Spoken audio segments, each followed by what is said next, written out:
मारो इसे और मारो इसे, ये इसी लायक है।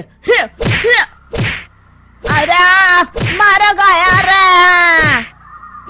सरपंच जी, कालिया को चोरी करते हुए हम सब ने रंगे हाथ पकड़ा है। अब इसे गांव से बाहर निकाल देने में ही हम सबकी भलाई है। तो देर किस बात की है, अभी इसे धक्के मार के इस गांव के बाहर का रास्ता दिखा दो। अरे सरपंच ऐसा मत करिए, मुझे एक मौका और दीजिए, मैं दोबारा कभी चोरी नहीं करूंगा।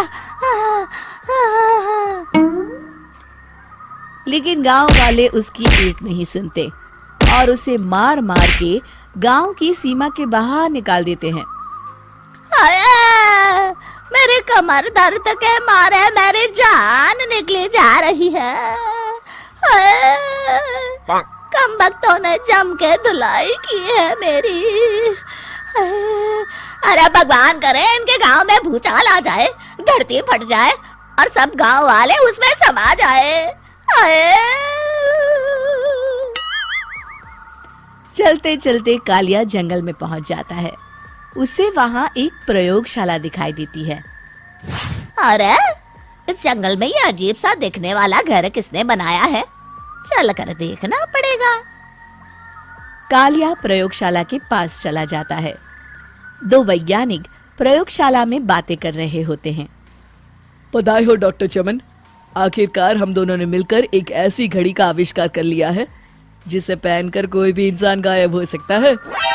हाँ हाँ, तुमने बिल्कुल सही कहा डॉक्टर जर्माटो। अब कल सुबह ही हम इस जंगल से निकल जाएंगे, लेकिन उससे पहले आज रात के खाने का बंदोबस्त करते हैं। हाँ हाँ, मुझे तो बड़ी जोरों से भूख लगी है, चलो चलते हैं। दोनों वैज्ञानिक वहां से चले जाते हैं। उनके जाते ही कालिया प्रयोगशाला में दाखिल होता है। अच्छा तो ये बात है। कालिया बड़े से कांच के अंदर रखी घड़ी को बाहर निकाल लेता है और अपनी कलाई पर बांध लेता है। फिर घड़ी में लगा बटन दबा देता है। कालिया को एक जोरदार झटका लगता है। कालिया अपने आप को आईने में देखता है तो उसका पूरा शरीर पूरी तरह से गायब हो चुका होता है। अब तो जो चाहे वो कर सकता हूँ। सबसे पहले मैं उन सभी को सबक सिखाऊंगा। गांव वालों, मैं आ रहा हूँ। कालिया गांव की ओर चल पड़ता है। थोड़ी देर के बाद दोनों वैज्ञानिक वहां आते हैं। अरे ये क्या, लगता है कोई हमारी घड़ी चुरा कर ले गया है। ये देखो पैरों के निशान। अब क्या होगा, अगर वो घड़ी किसी गलत हाथों में पड़ गई तो अनर्थ हो जाएगा। तुम चिंता मत करो, हमारी घड़ी में जो बैटरी लगी है ना, वो सिर्फ 24 घंटे चलेगी। उसके बाद वो घड़ी काम करना बंद कर देगी। उधर दूसरी तरफ गांव में सरपंच अपने घर में सो रहा होता है। तभी एक आहट से उसकी नींद खुल जाती है। अरे कौन है वहाँ? बड़े मजे से सो रहा है, आज मैं तुझे नहीं छोड़ूंगा। कालिया पास में पड़ा डंडा उठाकर सरपंच की पिटाई शुरू कर देता है। ये ले, ये ले, इसी लायक है, ले। आप मर गए। अरे ये क्या हो रहा है? अरे कोई बचाओ मुझे, मेरे घर में भूत आ गया है। सही कहा, मैं भूत ही तो हूँ, ये ले। अरे भूत जी, मैंने आपका क्या बिगाड़ा है, मुझे छोड़ दीजिए। आपको क्या चाहिए? तेरे घर में जितना भी पैसा है ना, मुझे ला कर दे दे, तब मैं तुझे छोड़ दूंगा और यहाँ से चला जाऊंगा। सरपंच अपनी तिजोरी से पैसे निकालकर एक बड़े कपड़े में बांधकर जमीन पर रख देता है और कालिया वो सारा पैसा लेकर वहां से चला जाता है। दूसरी तरफ जमींदार गांव के चौराहे पर खड़ा कुछ लोगों से बात कर रहा होता है। इस कमीने जमींदार ने भी मुझे बहुत पीटा था, इससे भी बदला लेना तो बनता है। हाँ? जमींदार अचानक अपने आप को चांटे मारने लगता है। अरे भाई ये क्या हो रहा है? जमींदार साहब अब ठीक तो है ना?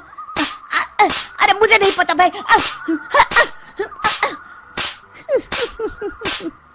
अरे मर गए रे, ये तो पक्का किसी भूत प्रेत का काम है। जमींदार के अंदर कोई भूत आ गया है, इससे पहले कि ये हमारे अंदर आ जाए। मनोहर भाई, अपनी जान बचानी है तो भागो यहाँ से। ये क्या? अरे बाप रे बाप, मुझे तो भूतों से बड़ा डर लगता है। मैं तो चला यहाँ से। अगली सुबह इस घटना से पूरे गांव में दहशत फैल जाती है। सभी गांव वाले आपस में बात करने लगते हैं। अरे भाई, पता नहीं कहाँ से हमारे गांव में एक भूत आ गया है। उसने कल रात को सरपंच और जमींदार की खूब पिटाई की और उनके सारे पैसे भी लेकर चला गया। हाँ भाई हाँ, ये भूत तो मुझे बड़ा अजीब लगता है। मेरी समझ में नहीं आता कि भूत उन पैसों का करेगा क्या। अरे तेल में पकोड़े बना के तलेगा बेवकूफ। इस बात की चिंता करके कहीं वो भूत हमारे घर में ना आ जाए। तुम बिल्कुल सही कह रहे हो आर्या, मैं भी इसी बात से घबरा रहा हूँ। अच्छा, अब मैं अपने घर जा रहा हूँ। तुम सब भी अपने अपने घर चले जाओ, उस भूत का कोई भरोसा नहीं है। हाँ। तीनों वहां से चले जाते हैं। दूसरी तरफ कालिया सारे पैसों को एक खंडर में छुपा देता है।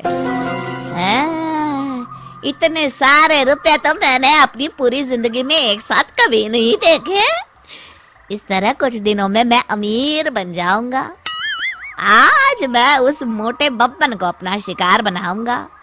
सुना है दहेज में बहुत सारे पैसे और गहने मिले हैं उसे। रात होते ही कालिया बब्बन के घर में घुस जाता है। हाँ, मिल गई तिजोरी। अब जल्दी से इसे खोलकर सारे पैसे निकाल लेता हूँ। अरे खुल जा, खुल जा। खुल गई। कालिया पैसे थैले में भर ही रहा था कि तभी बब्बन उसके बगल में आकर खड़ा हो जाता है। भाई क्या कर रहा है? हाँ? अरे हट। अरे तेरी इतनी हिम्मत, मैं तेरे सामने खड़ा हूँ और तू फिर भी मेरी तिजोरी से पैसे चुरा रहा है। अरे मैं तो गायब हूँ, तू मुझे कैसे देख रहा है? कालिया अपनी घड़ी को देखता है। अरे इसे क्या हो गया है? हाय, लगता है बैटरी खत्म हो गई। अच्छा, तो आज मैं तेरी बैटरी अच्छे से चार्ज कर देता हूँ। अरे भाग्यवान, जरा मेरा डंडा तो लाना। ये मोटा मुझे नहीं छोड़ेगा। अरे भागो।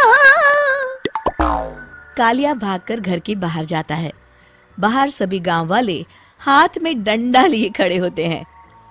अच्छा, तो तू वो भूत है?